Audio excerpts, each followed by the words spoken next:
Most people imagine the psychopath as a creature fundamentally different, a broken circuit, a wiring problem, a darkness that fell into the world like a meteor. But the truth is quieter and more unsettling than that. A psychopath does not experience the world as broken. To them, the world is perfectly intelligible. It is you who struggles to understand how someone can look directly into the eyes of another human being and feel nothing but mathematics, not cruelty, not even anger, just equations. What if the question isn't what's wrong with them, but what's missing? And what if that missing piece, that hollow space where empathy should echo, creates not madness, but a kind of terrible clarity? When someone meets a psychopath for the first time, they rarely know it. This is the first deception, though not always an intentional one. What people notice is often charm, a kind of magnetic, frictionless social ease. There is no awkwardness, no self-doubt, no nervous apology or searching for words. The psychopath speaks as though every sentence has been rehearsed, not because it was, but because there is no internal conflict delaying its delivery, no conscience whispering caution, no anxiety breeding hesitation. They notice confidence, not the fragile confidence of someone fighting their demons and winning, but a bone-deep, untroubled certainty. This person seems comfortable everywhere, at parties, in hospitals, in police stations, in court. They smile with the right corners of their mouth. They maintain eye contact with an intensity that feels oddly more present than presence itself.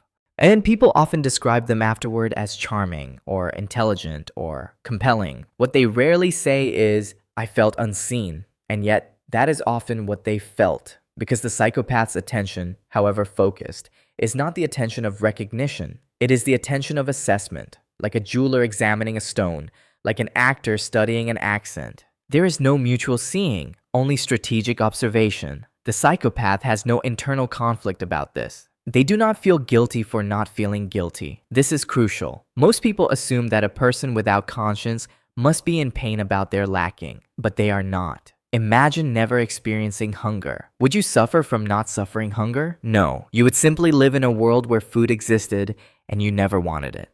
The psychopath lives in a world where human connection exists, and they never want it. Not because they are resisting, because they are absent. Beneath the surface, charm lies a landscape of profound emotional vacancy. Not sadness. Sadness is an emotion, and the psychopath does not have access to the full register of human feeling. What they have access to is a narrowed, weaponized emotional range, anger, boredom, and a kind of cold amusement. Everything else is performed or intellectually understood but never truly felt. Consider the difference between knowing that others experience love and actually experiencing it yourself. A person can read about love in 1,000 books. They can memorize poetry. They can recite the chemical markers of attachment. But if they have never felt it, they are speaking a language they have learned phonetically, perfectly perhaps, but without understanding the meaning of a single word. This is the psychopath's condition. They have learned to mimic the emotional responses of others because it is strategically useful. Humans expect emotion. Humans trust emotion, so the psychopath manufactures it. The smile is genuine in its execution, even if the feeling behind it is hollow. This is not lying in the way most people understand lying. It is not strain, it is craft. What creates this numbness? Neuroscience offers some answers. Brain imaging studies of individuals with psychopathic traits show reduced activity in regions associated with empathy, emotional processing, and the integration of emotional and moral reasoning. While the amygdala, the emotional center of the brain, shows less responsiveness to images of human suffering. The ventromedial prefrontal cortex, which connects emotion to decision-making, shows diminished function. It is as though the wiring that translates "another person is in pain" into "I should not cause pain" has never been installed. But here is what is crucial. This may not be entirely neurological destiny. Some psychopaths show these traits from early childhood. Others develop them. Severe attachment injury, profound abandonment, abuse, or the consistent experience of a caregiver as a dangerous predatory force rather than a source of safety can calcify the capacity to connect. A child who learns that the person who should love them is instead a threat may, as a survival mechanism, simply disconnect. They may learn to see other humans not as extensions of themselves, but as objects, obstacles, resources, The brain, in its terrible wisdom, optimizes for survival. If survival means not feeling, the brain learns not to feel. If the psychopath cannot feel genuine connection, what drives them? What replaces love as a motivator? The answer, for many, is control. Control is the inverse of vulnerability. Where others seek intimacy, a mutual opening, a shared risk, the psychopath seeks dominance. Not because dominance feels good in an emotional sense, but because dominance eliminates the possibility of being controlled, betrayed, or harmed by another person. It is a perfect defense against a world that cannot be trusted to provide safety through relationship. This need for control takes many forms. Some psychopaths are sexual predators.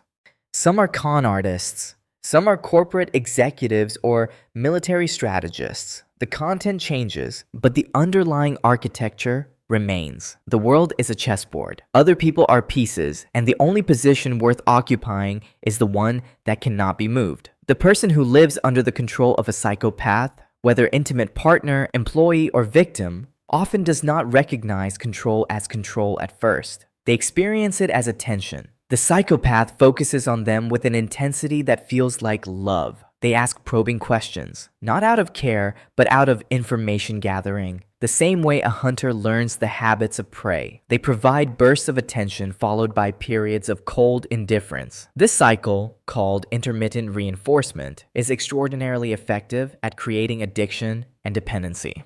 The victim becomes confused. They mistake intensity for intimacy. They begin to believe that if they can just understand the psychopath better, if they can just become what the psychopath needs, the cold periods will end. But there is nothing to understand. The psychopath is not withholding love because the victim is insufficient. The psychopath is withholding it because it was never there to begin with. The victim is trying to solve an equation with an unknown variable, not realizing that the variable equals 0. Consider the real case of John Duffy and David Mulcahy, two men convicted in the 1980s of multiple violent assaults and murders in London, known as the Railway Rapists. The case offers insight not because it is sensational, but because of what emerged about Duffy's psychology during investigation. Duffy was abandoned by his father at age 4. His mother was emotionally distant. He experienced profound shame around his body and sexuality. But here is what is crucial. Duffy did not become a monster because of abuse alone. Many abused people never harm others. Duffy became dangerous because of how he processed his shame. Rather than converting shame into compassion for others' suffering, rather than using his pain as a bridge to understanding, Duffy converted it into rage. And then he converted rage into control. Each assault was, in his distorted psychology, a correction of an ancient humiliation. He was not acting out of sadistic pleasure, though the acts themselves were sadistic. He was acting out of a need to reverse the direction of power. In his family, he had been helpless. In these attacks, he became the force that could not be resisted. This is a crucial psychological distinction. The psychopath does not necessarily hate their victim. Hatred requires the belief that the victim matters, that they are important enough to deserve the emotion of hatred. The psychopath may regard their victim with the same emotional temperature they regard a glass of water. What matters to them is the reversal of powerlessness, the assertion of will, the proof to themselves that they cannot be made to feel small again. Duffy showed no remorse, not because he was performing a lack of remorse, but because the machinery that converts harm into guilt, that says, I caused this person to suffer, and I am the kind of person who causes suffering, and therefore I am bad, was missing from him. He could see the harm. He simply could not connect it to moral responsibility for himself. In interviews, he discussed his crimes with the emotional flatness of someone describing a routine task completed. One thing that separates the psychopath from the ordinary person who commits harm is the presence of fantasy. The psychopath does not simply commit an act and move on. Often, they rehearse it, they imagine it, they refine it in their mind like a craftsman perfecting technique. But their fantasy is not the fantasy of connection or of being understood. It is the fantasy of power made absolute. In the imagination, the victim responds exactly as desired. The victim's will is entirely subordinate. There is no negotiation, no moment where the victim surprises them or frightens them or makes a plea that echoes into their conscience. The fantasy is a perfectly controlled world, and the psychopath is its architect and its god. This fantasy serves a purpose. It confirms their worldview, that other people are objects, that control is achievable, that power is the only currency that matters. Each enactment of the fantasy, whether in imagination or in action, reinforces these beliefs. The neural pathways that support this logic become deeper, more permanent. The person becomes more locked into their own architecture of thought. And here is the hardest part to understand. They may not be entirely wrong about one thing. In a world without genuine connection, power is the only safe place to stand. In a world without capacity for authentic relationship, domination is the only alternative to victimhood. The psychopath has constructed a perfect logical system. It is simply a system that has no room for the humanity of another person. If you're watching this and feeling unsettled, if you recognize some of these patterns in someone in your life, or more disturbingly, in yourself, that discomfort is important. It is the signal that you are still capable of moral reflection. The very act of wondering whether you might be capable of harm, of feeling concerned about your own capacity for coldness, is a sign that you are not a psychopath. Psychopaths do not wonder this. They do not feel concerned. This space exists to explore these questions with the depth and calm they deserve. Not to diagnose, not to judge, but to understand. If you're finding value in this kind of psychological exploration, in the quiet, honest examination of darkness without sensationalism, subscribe. This is where we go deeper. The psychopath does not experience the world the way a person with conscience experiences it, but they do experience rationalization. They have constructed, often quite carefully, a narrative that justifies their behavior. Some believe that their victims deserved what happened because they were weak or stupid or in the wrong place at the wrong time. Some believe that their victims should be grateful, that the experience, however painful, was a lesson. Some believe that society's rules are arbitrary and that only those intelligent enough to transgress them deserve to survive. Some simply believe that morality is a social fiction, useful for controlling the masses but not binding on those clever enough to see through it. These are not delusions. The psychopath is not insane. They are rational, often brilliantly so. They have simply constructed a moral framework in which their behavior is justified. And because they are not troubled by guilt, that framework does not crack under scrutiny. They do not lie awake at night wondering if they are evil. They sleep soundly, secure in their own logic. This is what makes them dangerous in ways that the temporarily angry person or the person in the grip of passion is not. The crime of passion may lead to remorse, to change, to redemption. The crime of the psychopath is executed with planning, without regret, and with the potential for repetition, because there is nothing about the act itself that will shake their worldview, nothing that will make them think differently. The crucial difference between a psychopath and an ordinary person who commits harm is the presence or absence of attachment capacity.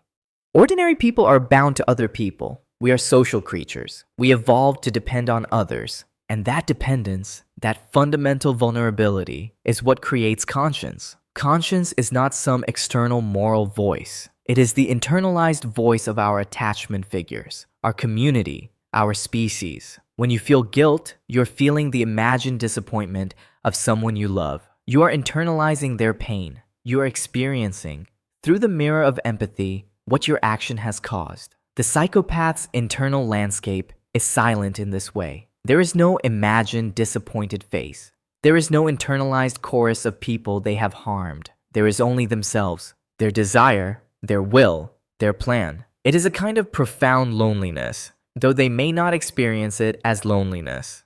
And it is simply the human condition as they know it. This is why psychopaths are often dangerous, not because they are the most physically violent or the most destructive, but because they can plan harm without the internal resistance that stops most people. They can lie for years without the micro-expressions of guilt that usually leak the truth. They can maintain relationships as camouflage while completely indifferent to the person they are deceiving. They can hurt someone and never look back. And yet, and this is important, understanding this does not excuse it. The fact that the psychopath cannot feel empathy does not make harm acceptable. The fact that they operate according to their own logic does not make that logic right. We can understand the architecture of their mind and still hold them accountable. We can be curious about the roots of their coldness and still protect ourselves and others from them. There is one more thing worth understanding, and it is perhaps the most unsettling. Psychopathy exists on a spectrum. You are not either a psychopath or completely incapable of coldness. All of us have the capacity to disconnect, to rationalize, to prioritize our own needs over others' pain. Most of us have moments, brief, shameful moments, where we do not care about someone else's suffering, where we feel a cold satisfaction at someone's misfortune, where we use another person and feel nothing but efficiency. The difference is that most of us are disturbed by these moments. We correct course, we feel shame, we reconnect. The psychopath experiences these moments as normal. They are not aberrations to be ashamed of. They are simply how the world is. This is why studying the psychopath is not just academic. It is a way of understanding the outer edge of human possibility. It is a mirror held up to our own capacity for coldness. And it reminds us that the systems we build, the cultures we create, the relationships we form matter because they are what keep ordinary people from drifting toward that edge. They are what remind us that other people are real, that their suffering matters, that we are bound to them not just by law, but by love. The psychopath is not a separate species. They are human, profoundly, terrifyingly human. And that is the thing that should unsettle us most. What you've experienced in these last minutes, this discomfort, this recognition of something dark and foreign in the human world, is not darkness in you. It is clarity. It is the courageous act of looking at something difficult and trying to understand it. That capacity for unflinching curiosity, for compassion even in the face of harm, for the willingness to see complexity in those we fear. That is the opposite of the coldness we've been discussing. If this kind of deep, calm, unsensationalized exploration of the human mind speaks to you, if you find yourself returning to these questions of what drives us and what we're capable of, subscribe. This is where we live. In the difficult, necessary space between judgment and understanding, where we look at darkness not to become dark, but to become wiser. You're not responsible for the thoughts that come to you. You are only responsible for what you do with them. And the fact that you've stayed here in this reflection, this suggests that you're doing something good with them, that you're trying to understand. In the comments, if you feel safe sharing, tell us what question about the human mind keeps you up at night. What darkness have you wanted to understand but feared the asking? You deserve peace, even after difficult truths.